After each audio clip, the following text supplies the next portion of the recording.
欢迎收看江苏卫视《非诚勿扰》，有请主持人孟非。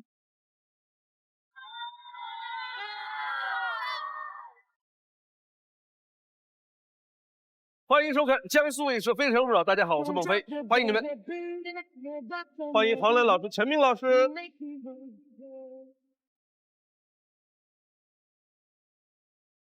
有请今晚24位美丽的单身女生。Told me not to waste my life. She said, spread your wings, my little butterfly. Don't let what they say keep you up at night and make your walk on by. My feet can't touch the ground, and I can't hear a sound, but you just keep on running up your mouth. Yeah. Walk on over there, 'cause I'm too fly to care. These wings are made to fly. 24位女生，欢迎你们，请亮灯。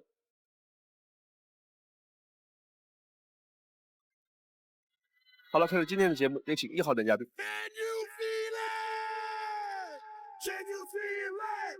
Show that sense. Can you feel it? Show that sense. Can you feel it? Show that sense. Can you feel it? Feel it, feel it. 孟非老师好，两位老师好，24位女嘉宾好，我叫马宇涛，来自北京，今年27岁。来选你的心动女生。男嘉宾在选择心动女生的同时，系统已经为他匹配出了智推女生。当他进入权力反转的时候，我们将公布智推女生参与恋爱选择。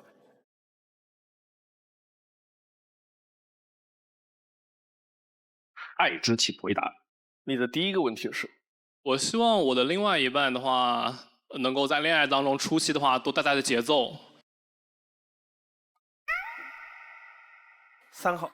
你好，男嘉宾。所以你想找一个逗哏当你的女朋友，对吗？带节奏就是逗哏的。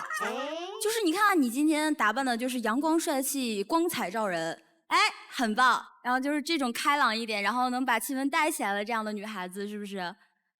对的，我觉得这样的女孩子的话比较阳光一点，每天在一起的话心情会很好。对。但是这样的女孩子，她也不是一直会那样带节奏、会开朗，就是像我也属于那种氛围型女孩嘛。如果是我一直来带节奏的话，我会感觉非常累。我觉得就是恋爱初期的话，因为我见到漂亮的女生会比较的那种害羞，所以说我觉得初期的话你可以带下我，到后期的话，我觉得我可以让你更加开心跟快乐，对。所以你是慢热型的。可以这么说吧，对。好，谢谢。11号。你好，男嘉宾。那你就是一个比较被动型的，这样如果你跟一个女生才认识，你会就是主动约她吃饭啊、表白啊？难道你希望女生来吗？我会主动约，但是就比如说吃饭的时候，我觉得女生可能氛围更带动一点，因为我会害羞，我觉得看见漂亮的女生，像今天我觉得挺害羞的，我觉得大家都很漂亮。他就是不知道刚开始该怎么办。植贝贝。男嘉宾你好，我是那种特别活泼的人，不管是在哪里，我都是气氛组的组长，所以大家都特别喜欢跟我玩。但是我是会有很大的反差，就我现在如果不开心的话，你可能连我人都找不着，所以这种反差你是能接受吗？我觉得可以接受啊，比如你不开心的时候，我可以哄你开心啊。我哄不好的那种。哄不好的话，那我再创造机会把你哄好。我跟你说，他那一款你弄不住。第二个问题，我不太希望女生在恋爱当中总是愁眉苦脸的。你的前女友她是什么原因导致的总是那样的？我感觉可能是原生家庭吧，他可能他父母从小没有陪伴他，对，所以他可能就比较没有安全感，觉得你可能一点点小事他会放大很多，对，然后就不开心啊，对。负面情绪确实具有感染性的。西方的心理学有一个简易的说法叫踢猫效应。就是这个爸爸在公司里被老板骂了，回家就把孩子就骂了，孩子很生气就把猫踢了，猫就惊吓了，跑到街上司机躲避就把孩子撞了。那就说的是一个能量，是一个传递的。没错，所以你有这样的感受，这是完全可以理解的。这也是给所有的就其他的嘉宾有亲密需求的这一部分人来讲，什么样的状态呈现是更具有吸引力的。高进。我就想说，你之前那个前女友是有多愁眉苦脸？反正我是不会愁眉苦脸，我是向日葵。那挺好啊，我觉得。他笑的牙都晒黑了，我跟你说。没黑，没黑，他又弄白了。对，他是一定要多笑，要不然6万白花了。对。哟，2号。男嘉宾你好，就是我可能平时不笑的时候，别人会觉得我在生气，你会觉得这是愁眉苦脸吗？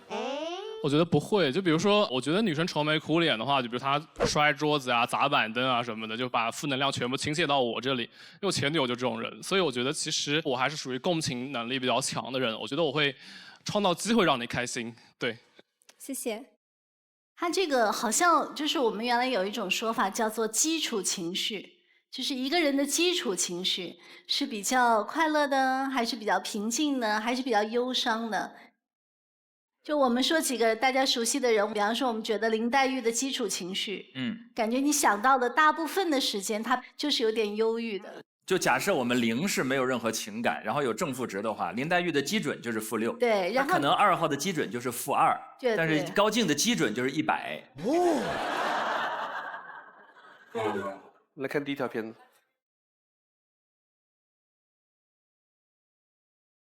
扫一扫，涡轮启动，洗掉的不仅是污渍，还有一天的烦恼。我是马宇涛，来自云南曲靖一家物联网公司的创始人，主要经营的项目是共享洗衣机。当时在北京上大学的时候，洗衣服特别不方便，但是每个宿舍买一台洗衣机又不是很现实。当时共享单车特别火，我就在想，是不是洗衣机也能共享呢？偶然逛了一次展会，我发现可以与各个领域的专家面对面交流，了解不同的行业，找到好的资源。也因此我就爱上了逛展会，直到现在每到一个新城市，我都会先搜索一下当地的展会。我觉得我自己是个福大命大的人，从很小的时候我从很高的地方摔下来过，然后被水淹过，然后被车撞过。经历过这些事情以后，我觉得没有什么比生命更加重要。近些年我每次回老家的时候都觉得越来越安静了，很多人都跑去了大城市，这对我的触动还是挺大的。17年我把分公司开到了家乡，北京、云南两头跑。前年我还给家乡的青少年做过创业讲座，我想给年轻人留下创业的种子，多一条选择之路，也希望更多的年轻人能把家乡建设得更加美好。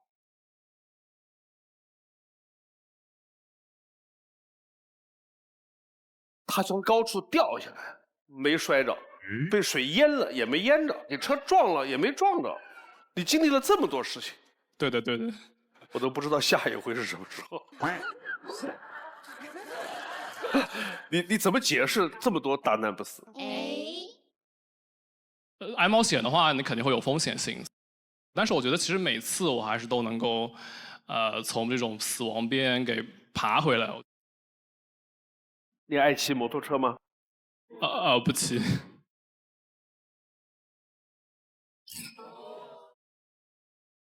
他们怎么了？受了什么？7号。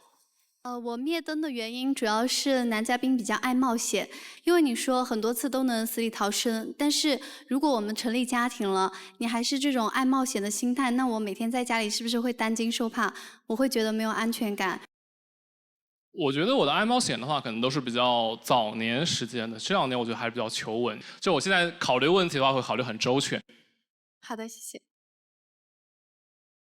哎，你到每个城市都会去了解一下那个城市的一些展。看展会还是挺好的，我觉得其实可以，比如面对面跟行业内部的人有些交流啊。我觉得其实可以，比如说更深度的认识这个城市哈，了解这各行业的新的发展趋势。我觉得这样对青年创业者来说的话是比较更好的一个学习方式。对。24号。我想说，男嘉宾喜欢看展，可以到重庆来看我们有一个火锅博物馆。然后里面的话会有600多个火锅，它是有瓷的、铜的、铝的，什么做的都有啊。然后还有一个37米大的一个铁锅，我们还会定期举办一个1000人火锅宴，就特别有意思，可以来看一下。我看过那个吉尼斯世界纪录，旁边能坐大几十号人围着那锅吃。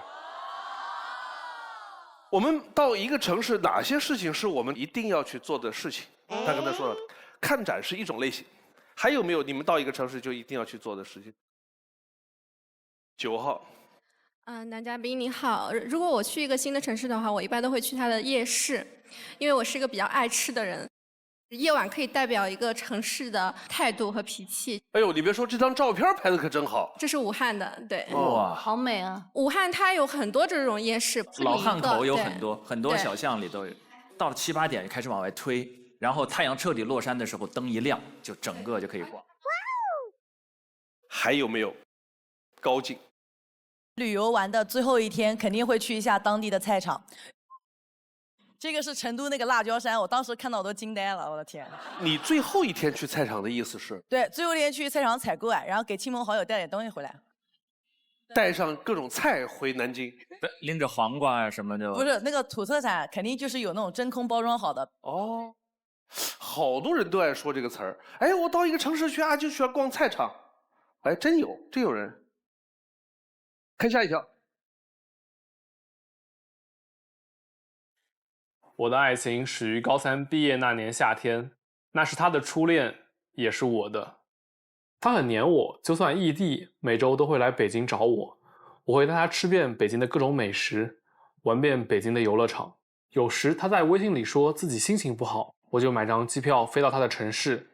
和他在一起的日子，我的共情能力都变强了。女生跟我说，她从小一个人生活，过得并不幸福。我觉得我作为她男朋友，有责任让她过得更加幸福和快乐一点。但我的宠爱并没有治愈女生，她觉得我就是她的全部，甚至见不得我和其他女生说话。有一次，我们几个朋友去吃饭，我刚和旁边女生说了一句话，她就把桌子给掀了。大2，她去国外做交换生，我收到她的消息。我既难过，但也有些释然。他经常因为安全感做出很多过激的事情，在这段感情中，我感觉我太累了。后来我又认识了一个女生，我很喜欢她，但我们之间很难找到共同话题。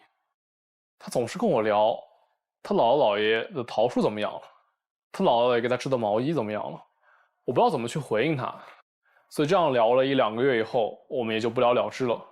今年我快30岁了，明显感觉有些焦虑，担心自己变得没有什么竞争力。我觉得大家过了30岁以后，在寻找另外一半的时候，或多或少受到现实生活的影响，这样就更难找到真正的爱情了。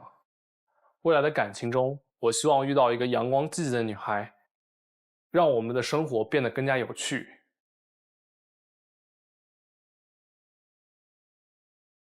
陈明，你来评价一下这个事儿。你觉得男人一生里的什么时间段是一个男人各种都在最巅峰的时候？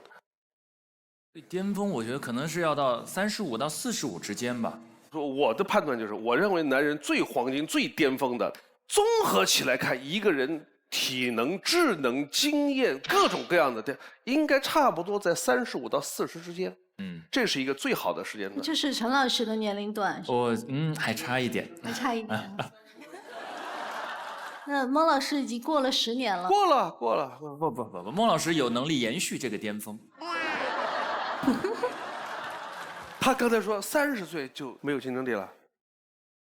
就是说30岁的时候，可能同龄人会大家都结婚啦什么的，别人结婚了就没有人跟我结婚了呀。逻辑是好像逻辑上没有毛病。那是你在想什么样的人会容易结婚早呢？我觉得长得漂亮的。吴璇，你今年？我觉得我长期观察，长得特别美的女生啊，是2个极端，要么特别早就结婚了，要么一直都不结。有道理。我们来看大屏幕，有一个调查题。话说下列3种在婚恋市场上哪个更吃香？ A 28岁，985毕业，准上市公司中层管理人员，年薪50，身高不到1.7米，颜值一般，路人水平。B 25岁，大专毕业，年薪10万，有房有车，身高1.8米，颜值担当，有气质。C 30岁，普通本科，年薪20万，有房贷，身高175，颜值6分，较成熟。等一下，来，观众席给个声音，哪一种最受欢迎？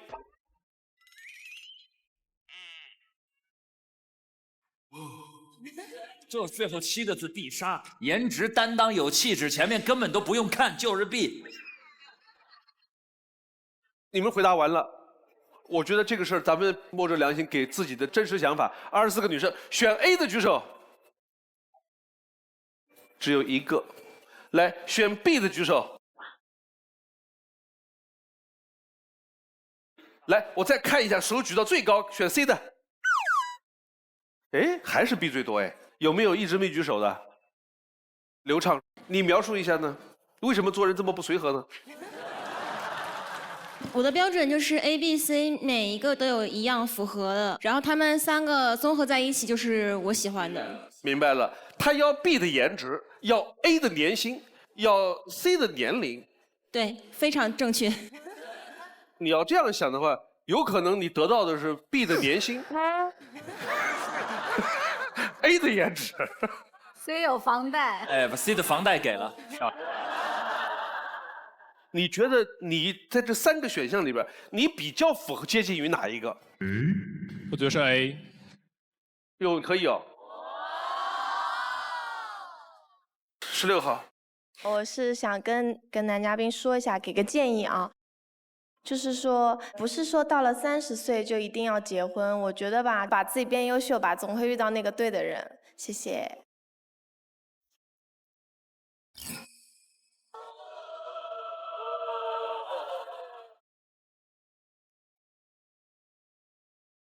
但是我想跟你讲的，我看到你前一段爱情的这个经历来说，你说到一句话说，因为对方童年原生家庭不幸福，所以你要去承担，你要去保护他。正因为这样，我觉得一个人不可能说全要靠另外一个人来保护或者来承担的，人都要自己长大的。所以你过度承担了，他有不高兴就发给你，你又承担不了了。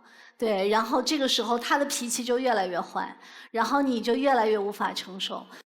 就算是亲密关系当中，我们也不能说靠老公来解决一切，这个不是人和人之间相处的真相。好，谢谢2位老师。好，谢谢孟老师。好。可惜不是你陪我到最后，曾一起走，却走失那路口。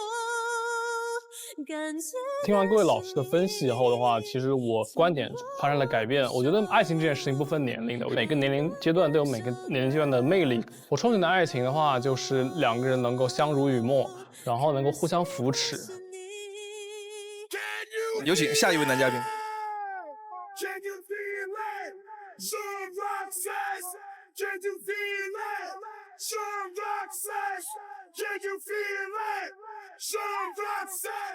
花开有时，不负期待。非诚勿扰，马上回来。非诚勿扰，现在继续。有请下一位男嘉宾。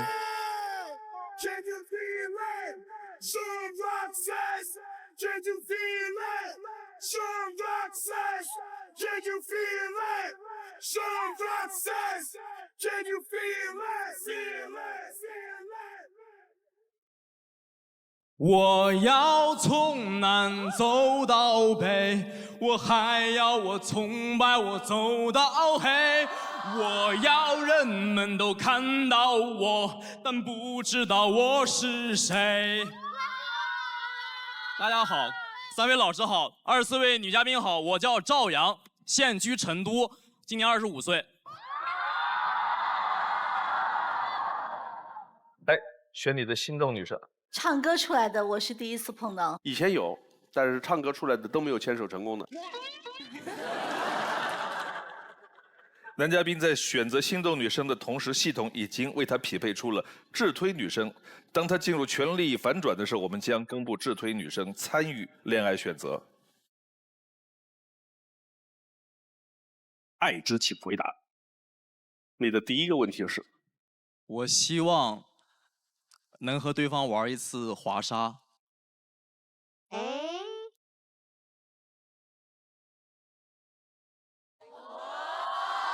哦，哎呦呦呦呦呦呦呦呦！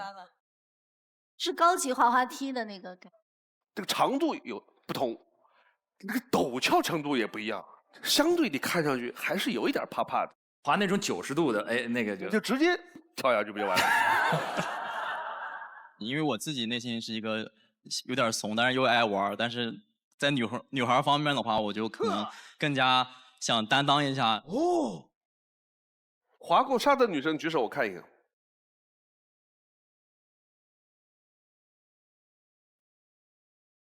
耶，就一个呀？有。张欧。就是如果你的另一半，不管是密室也好呀，滑沙、蹦极、跳伞啊，他都就是几乎无感的话，你会很介意吗？我不介意，因为我自己挺害怕的，我都密室都不敢玩。好的，好的。你们说的这种相当于非洲大草原上的平头哥。平头哥，哎，学名叫蜜獾。哦，这么高，这么长，地球上最勇敢的动物，它什么都不怕，对面老虎、大象一样干。它把豪猪干死了之后，自己插得满脸都是刺，生死看淡，不服就干。14号。男嘉宾你好，如果说有一天你女朋友跟你说你不敢，但是一定要让你一起跳，你敢跳吗？我敢跳。我敢跳。他说敢的时候敢，我敢，汗从鼻头开始冒出来，我敢。我是就是我有点恐高，但是我觉得那一下子出去之后就什么都不想了。第二个问题。我不希望对方带我去3.8分以下的地方吃饭。于杰，大家好，我是于杰，来自上海，目前在杭州工作。我想问一下男嘉宾，你的3.8分是以什么为主要来评判的？我这个是自己的一个评分，因为我自己做了150期的这个探店小视频。就是我纯粹是为了分享在我朋友圈给大家看，我也没有发在什么平台，我就是自己去到一个城市，然后我就会去找，然后直到找到好吃的为止，然后我3.8分就是我的及格线。口味、价格、环境、服务这4个指标，你看中的顺序是？其实肯定是口味是最重要啊，因为我遇见过那种非常火爆的，然后服务员我说给我弄点什么筷子什么，他说你自己没长手啊。我好奇最高分在哪里？最高分，在我家乡的一个很小的一个饭店，它如果那个炖肉炖到就是你不需要放到嘴里面，它就跟那果冻一样。不需要放到嘴里，都是。不用牙齿。哎，不是不用放到嘴里，是不用牙齿，你含着它就化了，是这意思吧？啊，是。来看第一条片子。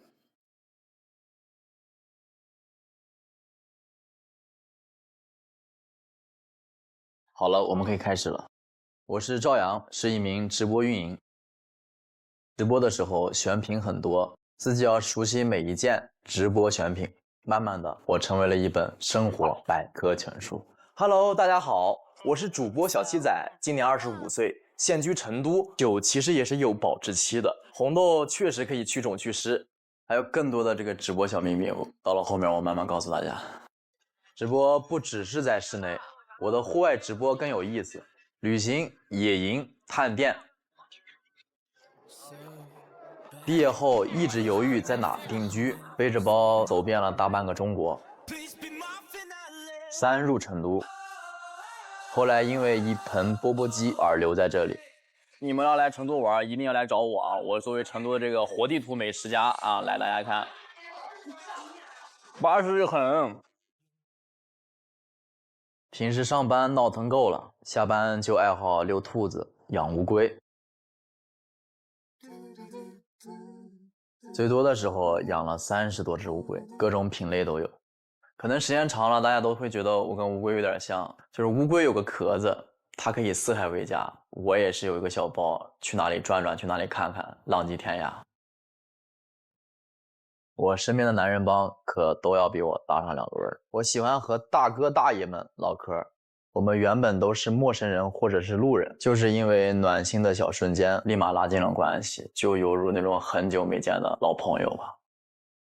都说少不入川，但误入成都的我爱上了这里的安逸和巴适。成都这里的风土人情我太喜欢了。今天节目到此为止了，大家记得关注我哦。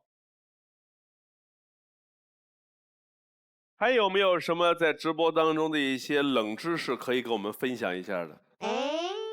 我曾经卖过电器啊，就是老一辈的人总是会跟我们说，这个饭菜要凉了之后再放进冰箱里，其实不然，就是我们趁热放冰箱里，其实更容易让这个饭菜新鲜一点。4到60度，它这个细菌繁殖的速度最快，这个降温速度越快，它更容易保持这个饭菜的新鲜。哦，然后我还有一点就是，如果人打嗝的时候，可以喝一点醋，就是它防止这个胃气往上升，然后就能正好收回去。9号。你好，男嘉宾。刚刚您说的这个小知识点啊，就是我之前打嗝的话呢，都是让别人吓自己啊。现在我就学到了原来打嗝了之后还可以喝醋。刘畅。嘉宾你好，你好。我刚才看你的视频，然后你把自己形容就是有时候跟乌龟很像，我想问一下，是因为你比较缺乏安全感吗？就是我朋友会说我是就是比较像21世纪的老头，就是我活得比较慢拍子，就是慢节奏。而且其次是那个乌龟吧，它有个壳子，我觉得男人就是有担当。可是乌龟不是一到危险就把头缩起来了吗？我觉得乌龟它那个反应有点慢，但是它那个反应那个钝力其实是更好的保护了自己。转头也慢慢的，然后看人的时候也是呆呆的看。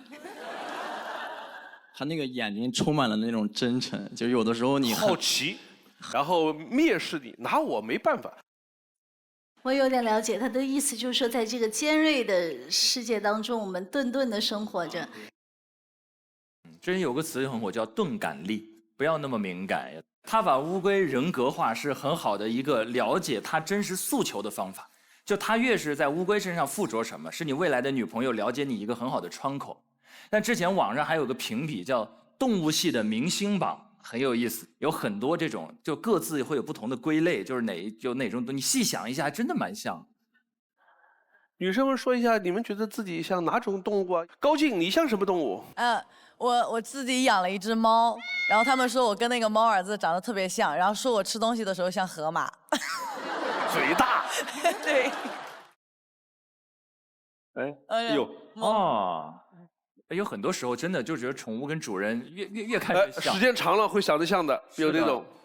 哎，梦爷会是哪个系的？我刚才看见。我呀，平头哥系。我没有这么。对不是？不是吗？对不是。他会找一个做棚，然后他就躲在后面。哦。在日常当中会被那些素不相识的那些陌生人，某一个瞬间、某一句话，会感动到我们，温暖到我们，有没有这种体验呢？贾明玉。因为我很喜欢一个人旅行嘛，我印象很深的是我当时去香格里拉的时候，然后我旁边坐了一个姐姐，那个姐姐40多岁，然后她就给我讲她创业，包括她所谓失败婚姻的一些故事，给我感触特别多。就有的时候可能我们是陌生人，但是陌生人之间那种真诚反而更可贵。16号。是我上学的时候，就之前那时候做兼职，去路上那个发传单，然后因为天气特别冷嘛，然后大家走过都揣在那个兜里，就不愿意去接我那个传单。然后这时候就是有一个小男孩过来，就给了我一杯热的奶茶，然后把我那个传单接过去了，然后还说了一句加油姐姐，就蛮感动的就。你说的这个事儿吧，我想到我几年前发过一条微博，那天我就在家叫了外卖，一个小哥拎了几个叫的那个吃的东西，我一看他这么热的天长袖，脸都蒙得热，防晒呀。我说你是多少号的？他说哎，我说这个是我的，他说我帮你拎上去吧。其实我接过去就可以上去了，他这上面就是油啊，他说我帮你拎上去。其实我一直都有这么个习惯，只要送快递的，他说走了，我说等会儿。就在门旁边有一个箱子，一箱矿泉水，我拿一瓶给他，我说带在路上喝。我特别印象是，他接过来不是说谢谢什么的，他接过来就拧开就喝，说明什么？真的是渴呀！一瓶矿泉水没多少钱，但是对于那些千千万万在盛夏酷暑当中送外卖、送快递的这些兄弟们，一瓶矿泉水真的能够是他们的生活当中每天的需要。好，看下一条片子。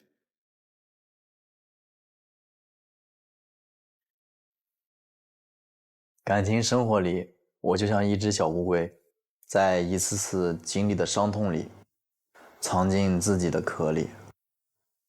我的第一段恋爱是姐弟恋，徐姐就是一个非常优秀的人，她就会要求我争取奖学金，去考研，要有上进心，让我学会管理自己的情绪。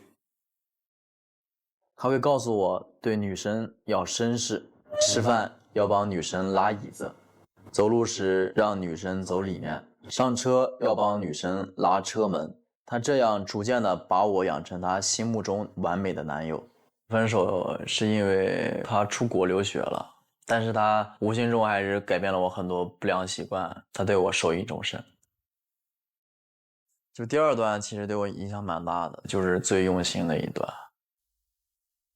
比如像告白，然后摆蜡烛、充气球，还做了红糖水，去找一些情侣衣服啊 ，DIY 一些东西。当着众人的面告白，他当下选择了和我牵手，但没有给我明确的答复。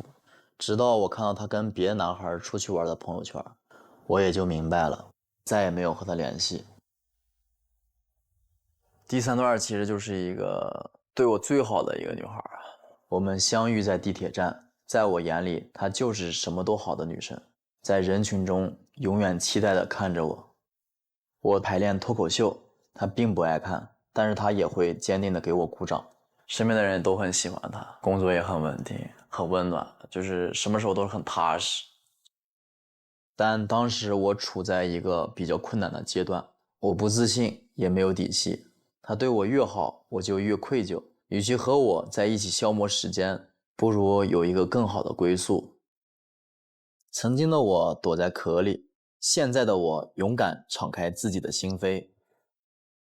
我虽然跑得慢，但我会努力到达终点。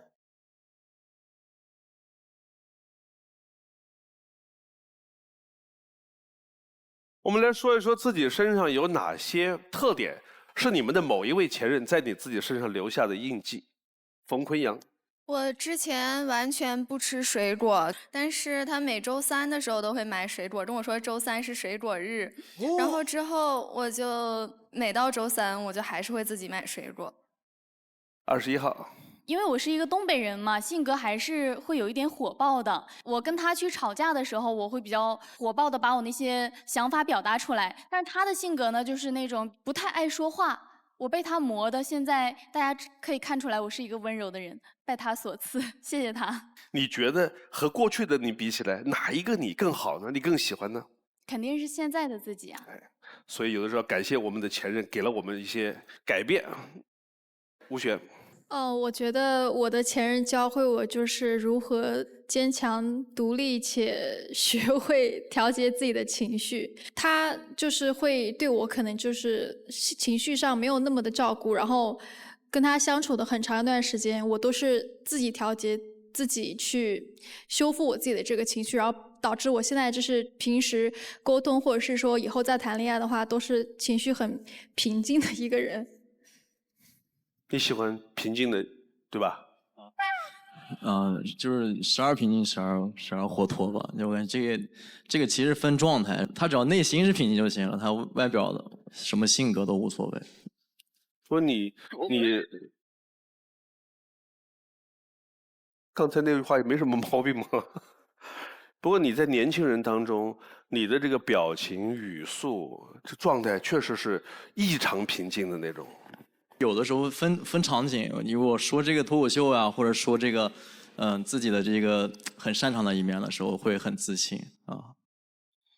16号。那如果说女朋友跟你发火的时候，你会怎么去处理啊？她不给你冷静的时间，就一直跟你吵。就是先承诺这个事情我之后做好有什么好处，或者我现在就近就给他一些就是之前的承诺去兑现。那如果你这样做了，然后女朋友还是无理取闹，你会生气吗？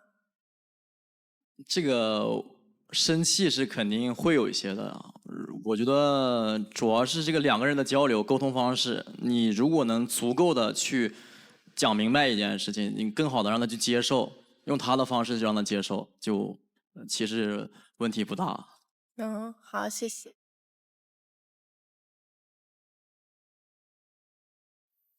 最后一个问题，8号。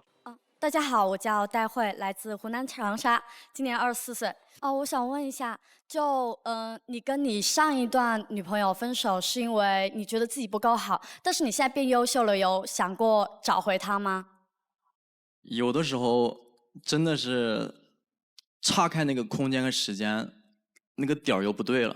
我觉得就是那个时候，他已经成为我的过去，他已经潜移默化的改变了我，他也不会去接受我。主要是我也尝试找过他。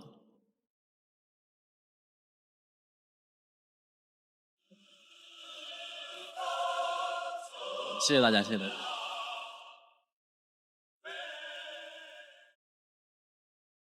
你还有没有找到自己特别自信和潇洒的那个点？你有那一面，但我不确定你是到这个舞台上紧张的原因，还是因为你有某种遮蔽。对，刚才唱着歌下来的时候非常的热情，对，后来越说越紧张，越说越紧张。你自己回去看，到时候播出你会发现，只要谈到你内心真实的想法，你的音量就不由自主的小了，就全都你的整个状态就是内收的，全缩回去了，有点像那个乌龟的状态。想象一下，突破一下，把壳扔掉。其实有些时候，他觉得那个龟壳是一个保护，但是有些时候它是个负担，有些时候它是一种恐惧的象征，就是你怕什么，你要缩回去。有的时候就是整个身心如果全部弹出来之后，总是对，怕被伤害。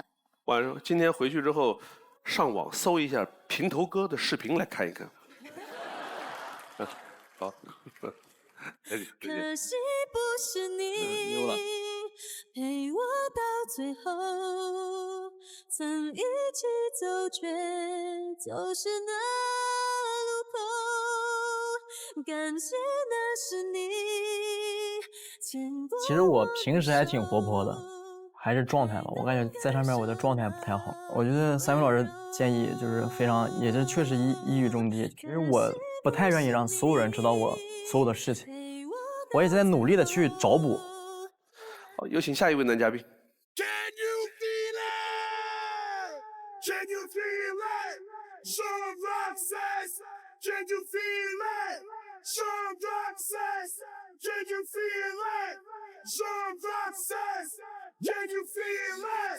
24位女嘉宾们，大家好，我叫陈子豪，我今天刚好25岁了，我来自江苏南京。哦，今天过生日啊？啊，对，生日快乐！谢谢。哇，生日快乐！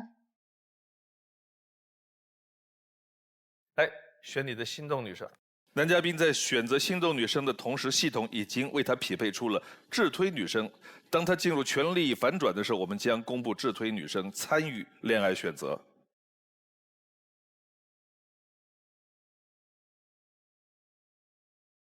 爱之请回答。你的第一个问题是：我希望带另一半能够去新疆旅游一趟。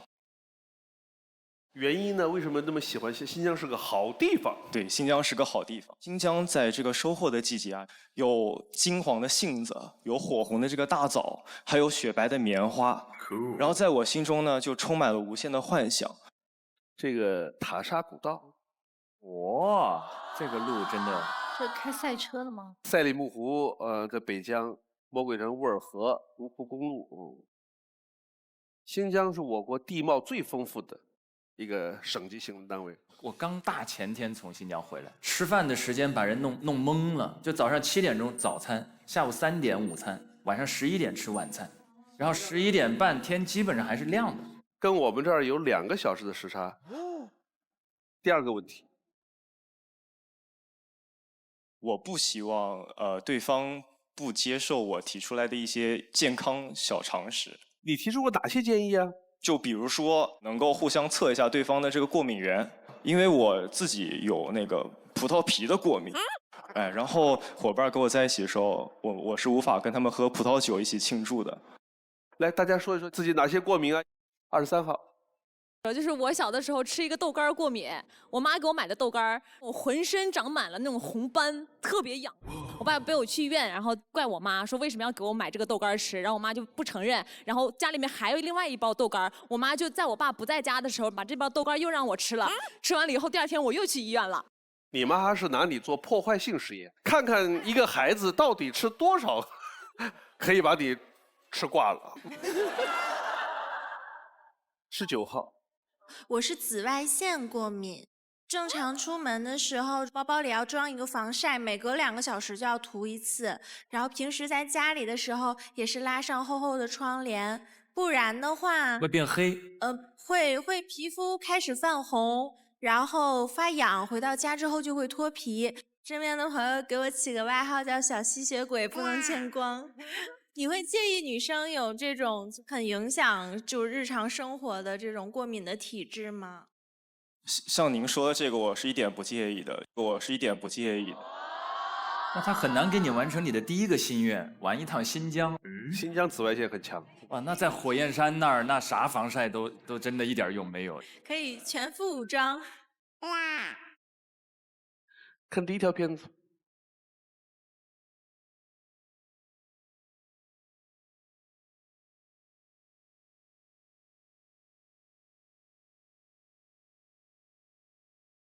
我叫陈子豪，本科是在国外读的生物科学。一开始学医是受到父亲的影响，后来我爷爷因为直肠癌去世，我一位非常敬重的教授也因为脑癌病危了。他坚持给我们上完最后1堂课的时候说：“我相信你们在座的300多位学生当中，未来一定会有人能够为人类解决攻克癌症这个难题。”这句话就像种子一样种在我心里，直到研究生正式选择癌症作为我的研究方向。但我的学习不只停留在实验室，我自己也是一个停不下来的人，我喜欢玩各种东西。比如说，我从小就练习打球，学一些骑马方法，还有公路车、摄影、射箭，这些爱好呢，我都会平均分配时间。另外，在做狗头军师的这件事情上，我也是个天赋异禀的学霸。大2的时候，我的好兄弟有了心上人。姑娘喜欢胆子大的男生，所以我组了一个3000米跳伞的局。这组不错了，一起去啊！好吓人啊！要不陈总你先来吧。成全别人，伤害自己。我一个恐高的人，被他们先推下去打了样，下来以后脸色苍白的，下来血都没了，都在腿上了。不只是朋友，连我养的鹦鹉也能在我的撮合下比翼双飞。我一直是放养它的，直到有一天它突然有了女朋友，然后抛下我就私奔了。然后就在那树下一直看着它，它一直看着我，对我叫了2声，蛮悲壮的吧。就是谢谢我的养育之恩，但是我不想再要你了。连鸟都不要我还奢求什么呢？你那么爱撮合别人在一块谈恋爱，你没有什么顾虑吗？万一人家关系以后出了什么问题？花开有时，不负期待。非诚勿扰，马上回来。非诚勿扰，现在继续。你那么爱撮合别人在一块谈恋爱，你没有什么顾虑吗？万一人家关系以后出了什么问题？出问题我就不负责了，因为毕竟在一起时他们有过甜蜜嘛。我也是这么想的。20号。但是我就有一个很神奇的事情，我之前有2个男孩2个女孩，都是我的好朋友，后来他们就是通过我，他们都结婚了。不，他们结婚了就不理你了。对，而且我还要送礼，还不给我包红包，就很难过。我经常就是无意间就会撮合他们，但是我一直单身。其实是这样的，我喜欢撮合我身边的同学们，全班同学学习都非常努力，但是当他们开始谈恋爱以后，就情不自禁的会把一些时间牺牲在恋爱上面。祸敌之策，自然呢，我就不需要去提高成绩，对吧？好辛苦啊！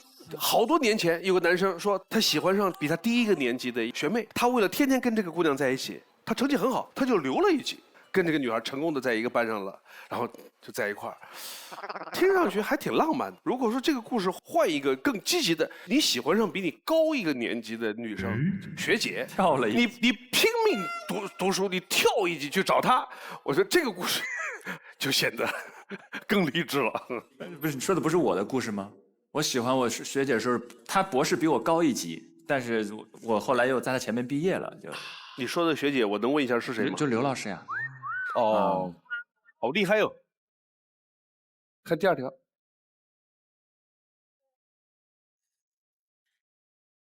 我总是去尝试着学很多新鲜的事，却改不了还是一个念旧的人。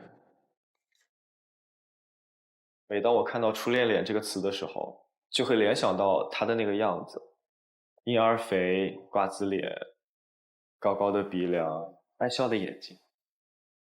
他是我追了3年的同桌，但是直到我出国以后，我们才正式在一起。我们会互相写信联系，去世界各个地方也会给彼此带纪念品。这些东西，即便是在结束了这段恋爱以后，我还是会保留下来。回国后，我认识了另外一个女生，她是一个很好的能激发我学习能力的人。比如说去游乐场哪个项目怎么玩更省钱，她就是能够收集到各种渠道的信息。她每次都是说我太菜了，连这种东西都做不好，然后我就觉得她特别强。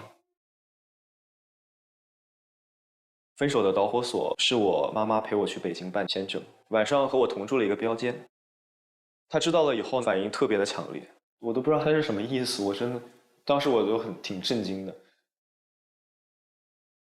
我喜欢一个人会喜欢很久很久，但是结束每一段感情，我都会用很长一段时间来忘记。到现在我也不知道这是一个优点还是缺点。希望遇见一个能理解我，遇到事情不逃避，能和我一起解决的人，让我用最长的时间去爱他。14号，男嘉宾你好，我也是一个很念感情，但是我不会说跟我前任分手了还要把他的东西放在家里面或者怎么样。难道你就不会说看到那些东西又会想起一些事，或者说这个人的？如果我真的认定了这段感情已经结束了的话，我不会再去留念。我只是觉得，在未来的某一刻，我想给未来的小孩去分享我以前做过什么特别傻的事儿，或者特别值得我骄傲的事儿。我通过那些东西，我能想起来。好吧，谢谢。那些物品呢，它都有某种时光的痕迹。你们要不要分享一下曾经有过前男友送你们的东西，现在还留着的，有某些纪念意义的？9号。男嘉宾你好，我的前男友给我送的我觉得比较有意义的礼物就是我很喜欢花，然后他会在很重要的节日都送我花，并且都会很有新意的写的这些贺卡，然后有一个贺卡是他写的藏头诗。还有吗？刘畅。我前男友送过我一个拨片的项链，这个项链陪了他6年，然后在我们在一起那天送给了我。我本来想把它送到失恋博物馆的，后来就觉得挺有纪念意义的，一直留着了。还真有这么个失恋博物馆是吧？哎，我去过。哦，就是当你失恋的时候，你想去那个博物馆，然后进去以后，你看到在爱情当中的人曾经有过那么多充满爱的表达，就觉得虽然大家分手了，但是曾经爱的时候还是那么的真挚。是的，而且有很多是一个小的钥匙，一个开关一样。像这个拨片，它其实都没有讲什么故事，但你马上脑海里就是一个男孩、一个女孩、一把琴、一首歌、一次演出。而且我们以前老觉得，就是说从失恋的阴影中走出来，可能是要通过恨，但有些时候我觉得是通过感恩，感恩过那个人曾经也为你带来了很多的成长，然后你才会真正从那个失恋的阴影当中走出来。你有没有个人的这种失恋物品博物馆？有的。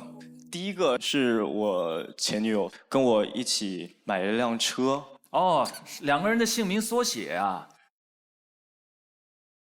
然后第二个是我，没关系啊，这个我早就预料到这个了。这个呢？这是我前女友送我的，用乐高拼的。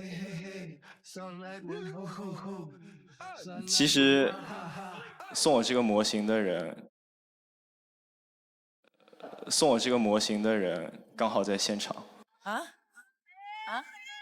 刚好在现场。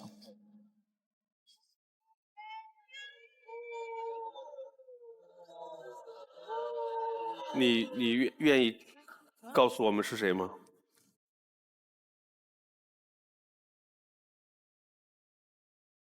他是2号，他是2号。哦。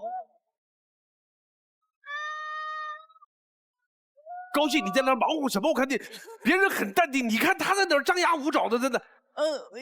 我很激动。好，来，你冷静啊，高静，冷静啊。来，我们问问2号啊。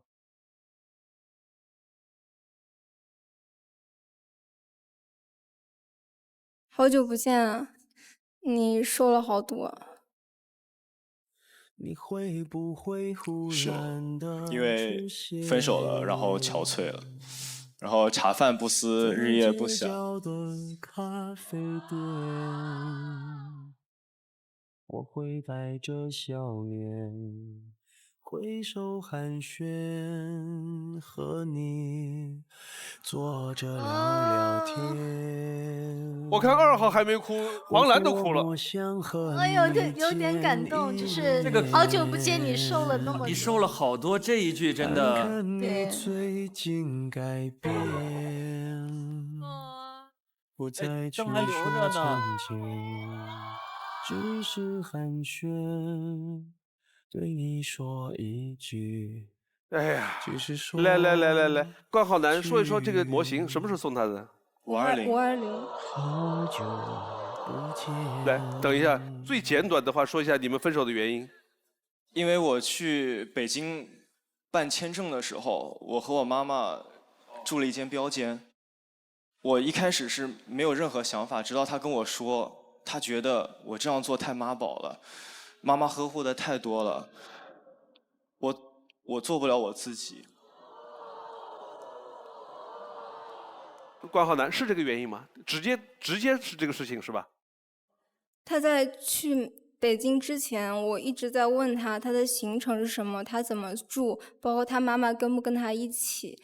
他给我的回复和他最后的结果是都不一样的。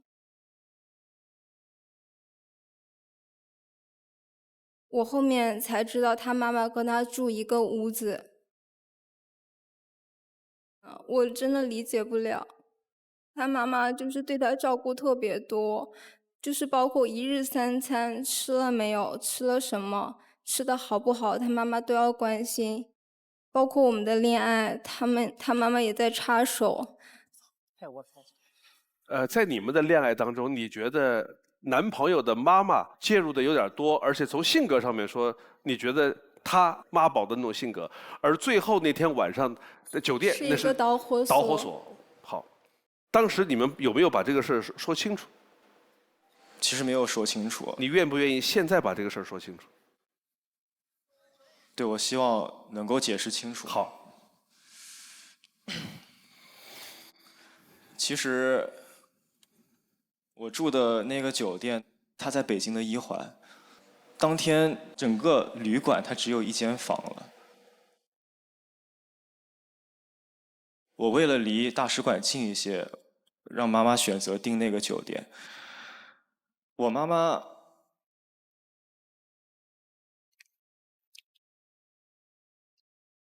她那时候真的没钱了，我不知道。我妈妈把她钱全都垫给了客户，最后我跟她吵架的时候，我才知道，她那时候银行卡里只有400块钱。我一开始也不知道我妈妈只剩400块钱，直到第2天，我妈妈在大太阳底下等了我2个多小时，她连早饭也没有吃。她口袋里的400块钱，可能是要我们从北京出发，一直到南京，下了车，坐上车以后，我们才能安稳。中途有任何的变故，可能这点钱都不够。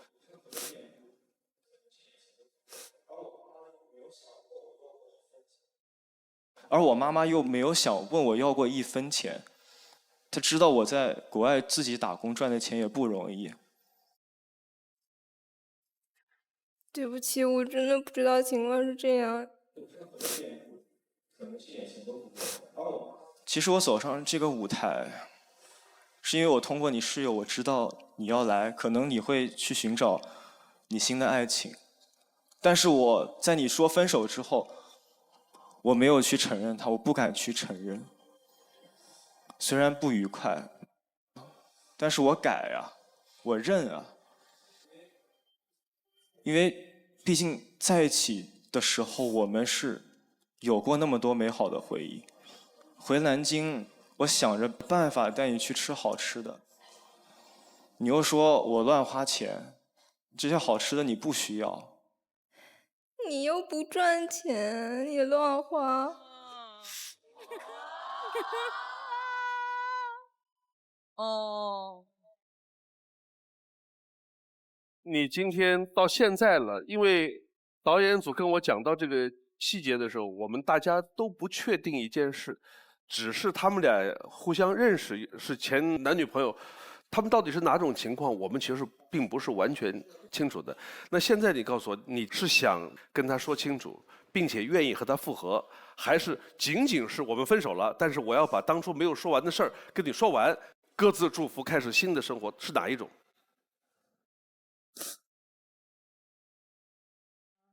其实我一开始就是想，我能祝你幸福。但是，你答应过我，万家灯火，你会留一盏灯给我。我希望你能理解我之后，能够知道我对你的心意。不管你选不选择我，我希望我们在一起以后会更好，忘掉前一段不好的经历。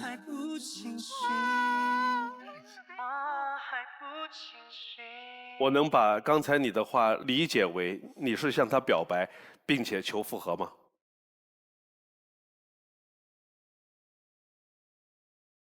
对，对。我试着把刻骨藏进耳机，用轻轻代替，却不舍得只是姓名中的2号，你愿意吗？或者说你还有什么话要跟他说？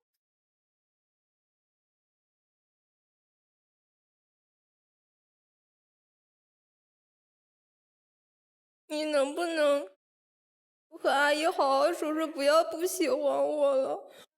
我试着把孤独藏进耳机，用轻轻代替，却不舍得只是姓名中雨，天总会晴或爱上。我觉得这句话在我听来就等于愿意。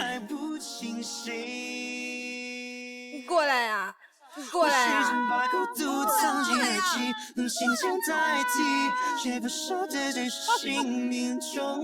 快过来呀！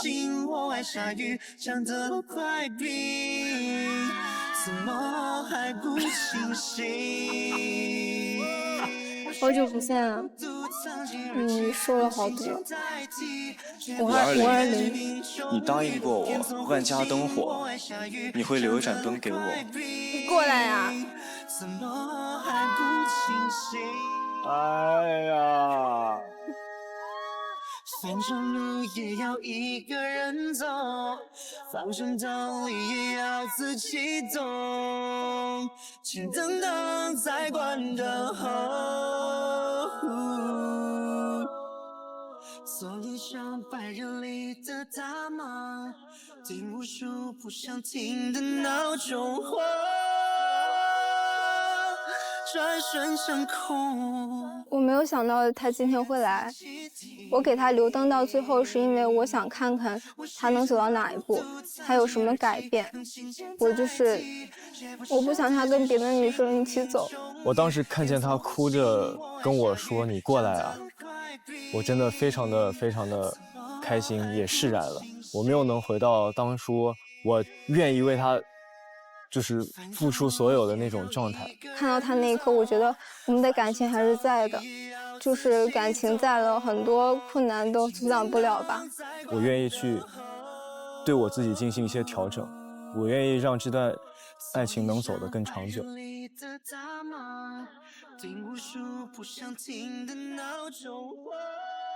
他们这个情况，刚才我说了一半儿，因为导演组并不知道他们会怎样。一种情况是来求复合的，他愿意求复合，人家不干；另外一种情况是两个人都同意了，导演还告诉我在上面做了个备注，可能性极小。可偏偏出现的是导演跟我说的可能性极小的那一种。我觉得他们俩的感情真的，从我作为一个旁观者来说，这个女孩真的非常非常喜欢他。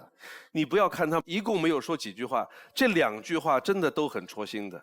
男孩说我带你去南京吃这样吃那样吃那么多好吃的东西，女孩哽咽的说了半句话，你又不挣钱。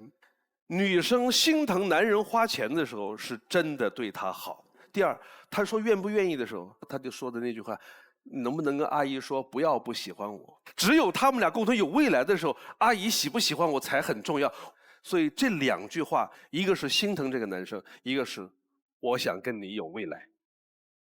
我刚才看男孩走上来，我的感觉是在下这个电梯之前，其实男孩是想说清楚的，但是第一句话出来我就知道绷不住了。女生的第一句话是说你瘦了好多。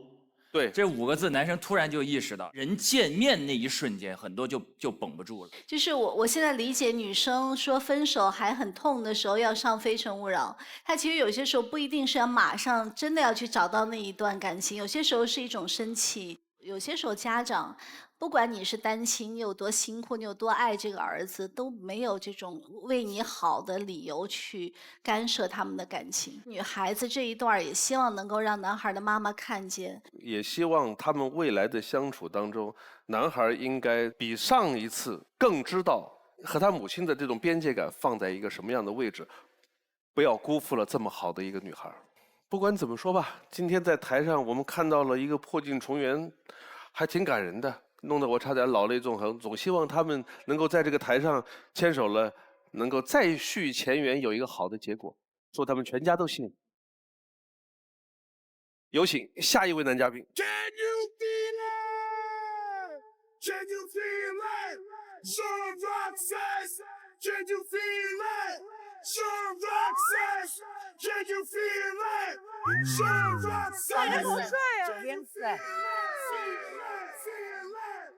孟非老师好，2位老师好，24位女嘉宾大家好，我叫孙一伦，今年23岁，来自杭州。来，选你的心动女生。男嘉宾在选择心动女生的同时，系统已经为他匹配出了智推女生。当他进入权力反转的时候，我们将公布智推女生参与恋爱选择。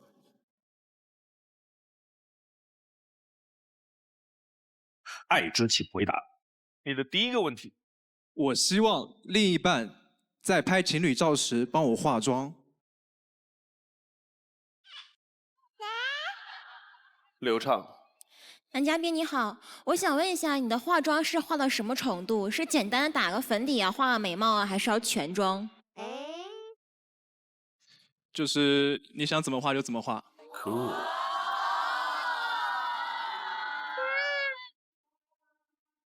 这句话为什么会有这么？你想怎么画？这张颜不管说哪一句话都是这个笑。15号。有什么特定的姿势吗？一般化妆都是面对面，然后脸贴很近，然后可能你的一呼一吸我都能感受到。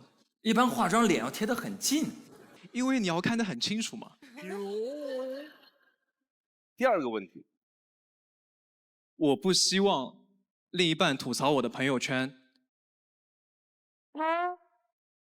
我虽然不是一个一天会发7、8条朋友圈的人，但是我每次发朋友圈都有一个固定的格式，就是朋友们今天怎么样怎么样。朋友们，我今天好热啊！朋友们，你们今天在干嘛呢？就是我抛出一个话题，然后朋友们跟我互动，就是像一个小主持人一样，而不是私聊，就是在朋友圈进行这样一个互动。这个比较特别。反正我从来没，当然我也没有朋友圈，我也没有见过谁说朋友们，我要想吃火锅吗？朋友们想出来喝一杯吗？ 3号。我是头一次见人在朋友圈里面发这种互动式的这样的一个文案，所以这样的话就会避免一些人只点赞然后不评论。你是因为这样所以才发这样的朋友圈的吗？因为我觉得朋友圈，有些人可能会像写日记一样，在朋友圈发表自己的每天所思所做。那我觉得就是我想跟朋友们互动嘛，想跟他们分享这些我快乐的心情。所以你还是一个很喜欢社交，然后很喜欢跟大家一起玩这样的一个个性，是吗？对，但我一般都只跟我的朋友们玩。那我还蛮想成为你的朋友们，在下面给你评论的。当然好啊。啊，希望有机会啊。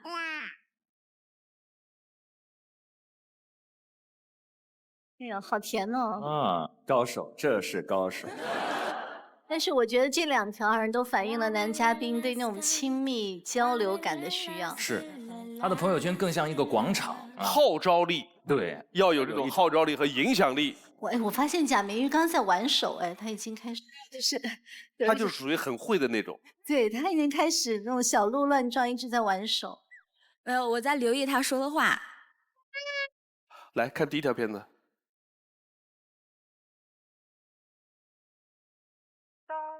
按快门的声音，该戴好帽子。打开伞的瞬间，复古随着光圈变大，渐渐清晰起来。人潮，长发，我。复古是站回时尚的原点，用笔重新复刻一个年代。我怀旧，会在老房子中穿梭，听着80、90年代的摇滚，最后走进古着店。我追求古着，复古的花领带、花衬衫，每天穿自己喜欢的衣服，就会让我足够快乐。服装设计师、摇滚歌手，我也希望是。但我现在在一家建筑公司做招投标，不过我对这个岗位现在一点也不感兴趣。我想自己创业，但是还没有想好做什么。先不想了，美好的下午先逛几家店。哎，导演，我们先吃面，这店快打烊了。对快乐我很容易满足。哪怕吃到一碗普通的拉面，我也很开心。朋友经常不懂我在开心什么。路过一片稻田，都会让我觉得风景很好，很开心。低欲望的生活，我没有太大的野心，没有购房压力，车是用来代步的。如果我一个人，我对住的要求其实很简单，只要干净交通比较方便。导演，今天天气刚好，我的帐篷也到了好久了，走，我们露营去。野外露营在现在是一种潮流。这其实是我的第1次露营，之前没有人愿意带我去，我自己也没有做尝试。在自然中看着黄昏，露营是一个远离手机和社交的过程，和自然相处能让我把压力放到最低。要是现在在我身边的是个女生就好了。物质欲望低，可我的恋爱欲望很强烈。如果你对自由着迷，就和我一起去露营吧。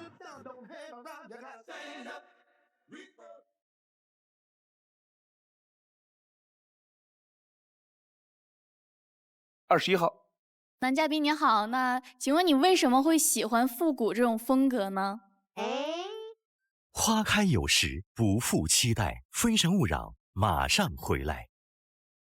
非诚勿扰，现在继续。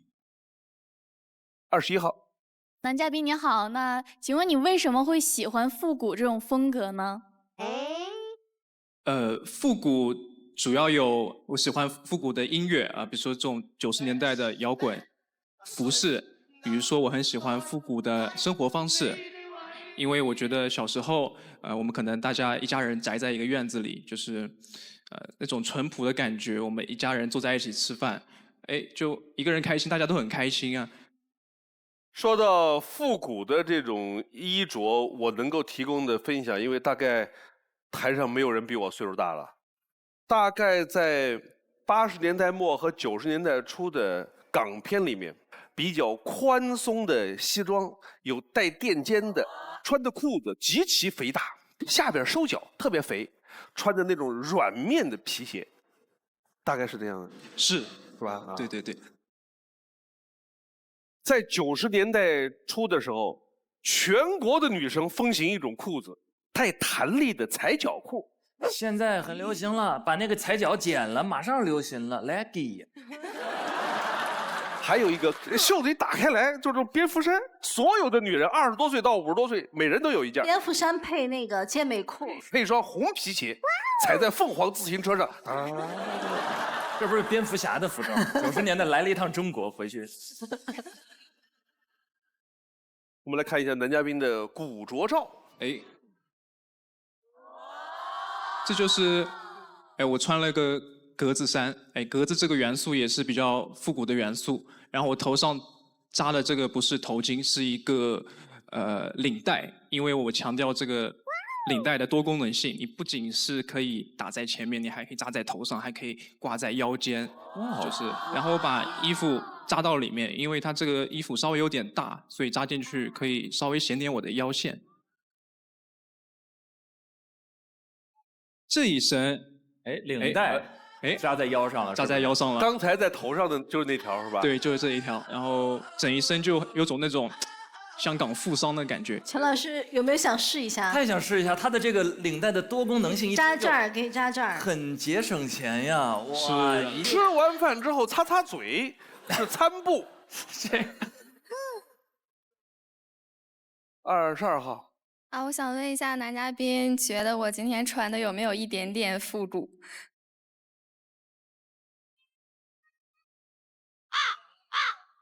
我懂了，没有。要是没有的话，那我还挺后悔的。今天应该穿的再复古一点，这样你就能多关注我一点，多关注我一点。流畅。男嘉宾你好，刚你好才看了你的 VCR，你说你非常喜欢这个露营。那我最近呢也是一直有露营的计划，也看了很多关于露营的小贴士，说是要提前计划好天数，准备好充足的食物。所以呢，我也买了很多的吃的。我前不久刚刚去露营过哦，一段小视频给你看一下。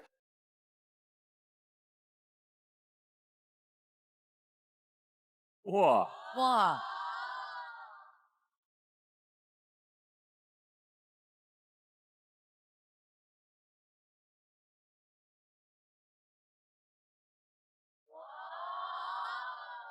帅！我的天啊！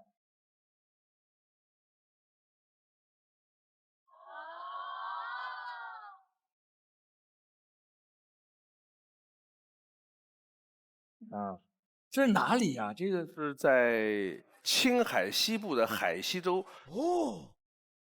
这个就是火星基地，洪崖火星基地。我们就当天晚上就睡在这个一道沟梁里边。这个地方不通水、不通电，没有卫星信号，也不通公路。这是我们随行的摄影师拍的星轨。那个地方因为光污染为0，所以才能拍到这么好的星光。片子里边花了很多的笔墨来描述他自己的低欲望。我们以前讨论过这个话题，就是特别容易满足。比如说我看到很好看的风景嘛，就开心了。对，然后比如说我跟一个路过的路人聊得很开心，那也很开心啊。这都是一些小快乐，但是我很容易满足。23号。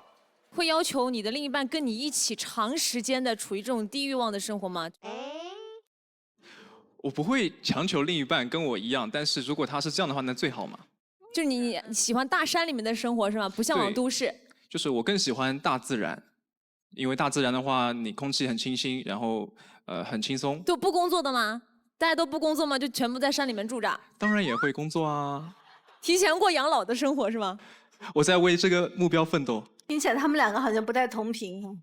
他说的其实不是养老的生活，他说的更是偏生活文方式艺一点。他的生活是要有某种诗意的、意象的投射的，跟大自然多接触。对，他是一定要有某个意象，同时让双方觉得值得追求。他这个跟经济可能没有关系，但他也没有那么容易获得，不是说随便找个山往下一躺就是了。他也有他挑剔的那个部分。16号。就我认为，现在的年轻人讲这个低欲望，它有分为2种因素，一种是主动因素，一种被动因素。就有一些人他可能经历的事情比较多了，然后他什么都看淡了，就认为吃穿住行就够了，就反而就主动去选择低欲望。那还有一种的话是说自己是低欲望的那种年轻人，不一定是真的内心没有那种想要享乐。很简单，你的意思是有一种人吧，他是可以这么选择，他有选择而选择了低欲望，对，而有些人是你想高欲望，你没那本事，对，所以那我没有办法，就只能这样了，是吧？对。你告诉他你是哪一种？我可能觉得我是第一种，就经历的事情比较多了，都看淡了，是吗？是，我之前是住家里的，然后家里很舒服嘛，然后有爸妈的帮助。但是我现在都在外面住，就是生活条件可能差一点，但是能满足我的基本所需。然后我追求的可能就不是物质层面的这些，我更追求的是精神层面的，就是没有烦恼嘛，就是更加容易满足。其实我看到他的时候，我有想到一个已经消失的身份——吟游诗人。中世纪有很多那种流浪者的身份，他就到处晃，他也没什么具体而固定的事儿，但是他会同时从事艺术的创作。就是当你喜欢流浪的时候，这个行为模式本身很好的，但是流浪本身不是目的，美才是目的。你一定要有背后的那一层面的追求，这个行为才充满力量，这个身份才有了立足点。否则流浪本身就是目的，那就是盲目的流浪了。好，看下一条。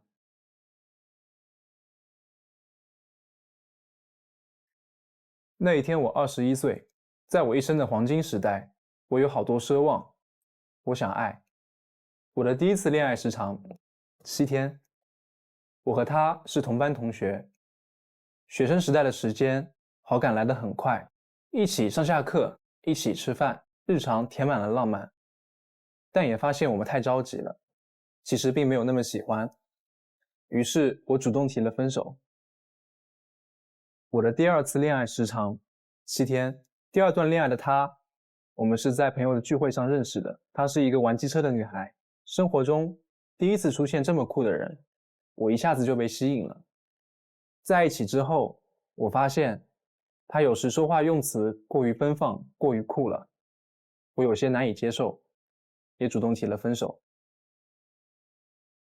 因为我觉得不喜欢了，那干嘛还要在一起？当断则断。我在感情中是一个很果断的人如果我不喜欢了，或者对方不喜欢了，那我就果断一点，直接分手，不耽误各自。其实经历了这2段，我也有反思，感情要好好相处。我的第3次恋爱时长半年，他也是在聚会上认识的。他比我大3岁，我喜欢他的成熟独立，有干练的一面，也有温柔的一面。相处下来有半年，这时觉得我们的生活节奏差距太大了。我突然发现我们圈子完全不同，没有真正的可以深入的共同话题，所以最后我还是提出了分手。在一起之前的优点，最后却成了分手理由，我觉得这样很不好。我也在找爱的路上，路的终点，我希望是一个能带领我成长的他。很多人介意另一半比自己优秀太多，但我不会，我反而觉得他应该更闪光，这样可以带着我一起，慢慢在对方身上看到那个更成熟的自己。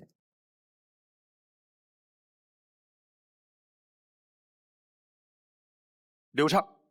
我想问一下，为什么就是每一段恋情时间比较短？那是不是代表着你，就比如说刚开始2个人在一起的时候，就是不确定的因素太多，而是缺少这样的一个了解的时间呢？刚开始就是互相有感觉的时候，我就是努力想抓住。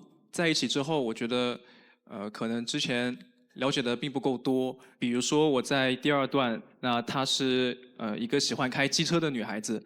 刚开始我没有接触过这类女孩子，所以她很吸引我。就是后来在一起之后发现，她可能半夜经常会跟男孩子出去骑机车，然后玩开心了就会举止就过于酷了。你融不到那个圈子里和那个氛围里边去，是，就觉得太酷了，然后我反而有点驾驭不了。然后第3段的时候，她是一个比较成熟独立的女孩子，因为她是职场上比较忙，所以她可能下班之后她很疲惫，她需要别人来安慰她。我可能那个时候我也需要他来陪我。他需要你陪，你需要他陪。对，所以两个人在一起不就互相陪了吗？他那个加班太忙嘛，有时候我打电话给他，他都在加班，所以两个人需求不对等。吴璇，男嘉宾你好，就是我不知道说的恰不恰当，就是男嘉宾可能就是说爱就爱，然后说散就散了。就是我在一起之后，我觉得不够合适，然后我没有要求他改正或者让他为我做些改变嘛，我觉得他做自己就好了，所以我就当断则断，就非常果断的就分手了。2号，你好，男嘉宾，我特别好奇，就是两个人谈恋爱，你为什么就是遇到问题不想着解决，而是分手呢？花开有时，不负期待。非诚勿扰，马上回来。非诚勿扰，现在继续。2号，你好，男嘉宾，我特别好奇，就是两个人谈恋爱，你为什么就是遇到问题不想着解决，而是分手呢？但是真的不合适的两个人，你在一起真的会很浪费时间。然后我感觉就是你都就是没有就是尝试就是去为对方改变，或者去说出这些事儿，你就直接就分手了。不是，就是两个人的性格嘛，就是并不适合。那我不需要他为我做些改变。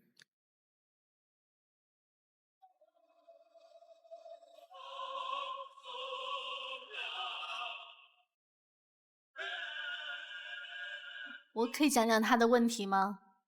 我觉得我们在自我成长的过程当中，都会要找到自己。